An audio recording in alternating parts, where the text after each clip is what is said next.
Yan po yung naninag nyo ba? Mount Arayat. Oh, kulay blue. Cool na cool yung kulay ng Mount Arayat. Pag dito na side, yan lang yung makikita na yung mataas sa bundok dyan. Dito na side. Yan oh. Oh, haba na dito. So, ngayon, ito yung pinakadulo na natambakan nitong ginagawang Lubao Gagwa Minalin Bypass Road. Ayun oh. Ang laki ng mga pispan dito magkabilang gilid. Ayun oh. Pero dito, ayan, natambakan na, tinubuan na ng mga halaman. Ayan. So, inano nila, may tawag sila dito pagkatapos tambakan yung isang area. May tawag sila yung pinapatibay mo na anong tawag nila dyan. Hindi ko na maalala no. Kumbaga, pinapaano mo na ini-stack nila para ma-impact siya.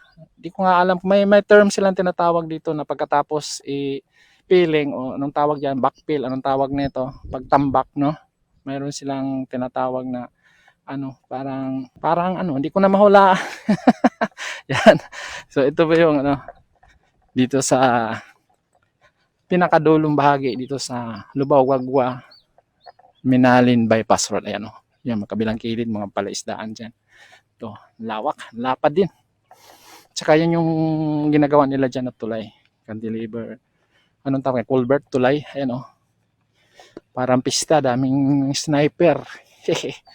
Yan. So, kita natin dito yung Mount Arayat. Ayan oh. Palaisdaan yan. Pag dumadaan natin dito, parang malambot pa siya, pero iba naman yung lupa. Ang lupa na ginagamit nila, ayun oh, hindi siya kumakapit sa gulong, parang mga buhangin. Ayan oh, lapad.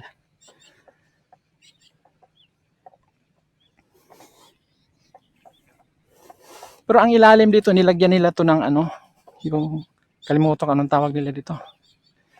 Textile, kalimutan ko anong tawag nila dito. Yung kulay white na parang siya, sako.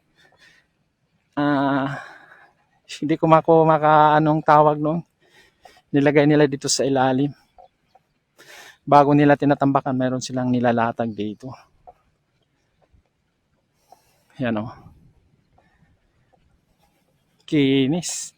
Tsaka tinutubuan na ng mga halaman. Yan. Tingnan mo yung ulap. Oh.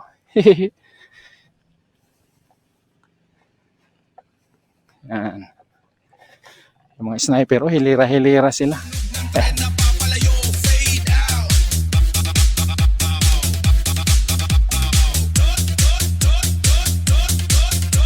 Mataas tong tulay ginawa nila dito. Hahabulin nila to. Maagang gising, handa na ang kamera. Sapatos ay suot, bit-bit ang pag-asa.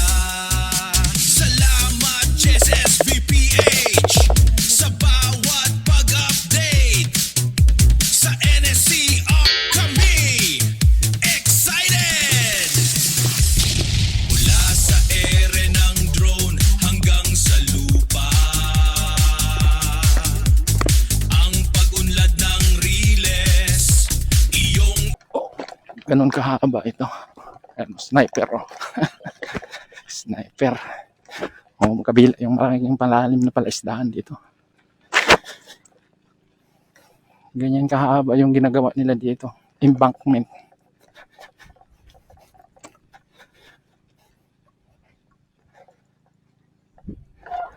Ayun oh. So ganyan kahaba yung ginagawa nila ng tulay dyan. So hahabulin nila yan. ipinapakita, tagahatid ng balita, kasama sa pangarap.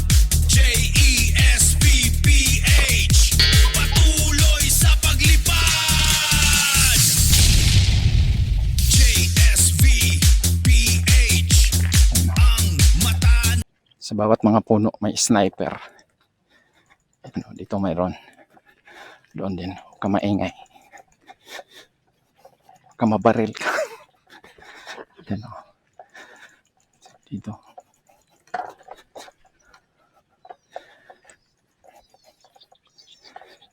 Ito yung kahabaan na to.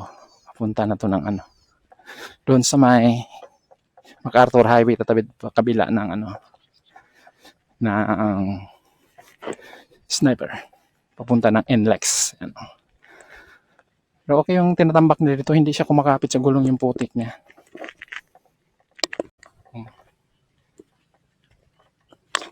Tingin mo, sa putik na dinaanan natin, yan lang yung putik ng gulong natin. Ano. Ganun yung ginagamit nilang pantambak dito. So dyan sa unahan, MacArthur Highway na yan. Tawid na tayo dyan. Sana, dito na tayo sa may ano. Ano, dyan. Ilang ano na lang tayo, MacArthur Highway na. Pero dito, yan yung mga ano, tinubuan na yung mga nakatambak nila. Pero dito may, ano siya, oh, tingnan mo, ano. May hinuhukay dito. Yan o. Gagawin na naman siguro tong pispan. Yan o. Malalim yung hinukay nila dito. Yan o. Yan. So ganun lang yung paggawa ng pispan nila dito. Hinuhukay ng ano, excavator. Tapos, pag lumalim na, yun, lagyan na ng tilapia. Diba? Oh, ganda. So dyan sa unahan yan po yung ano, pagtawid mo yan, papunta na ng NLEX yan sa may ano, Lubao Gagwa Minalin Santo Tomas Bypass Road. Yan o.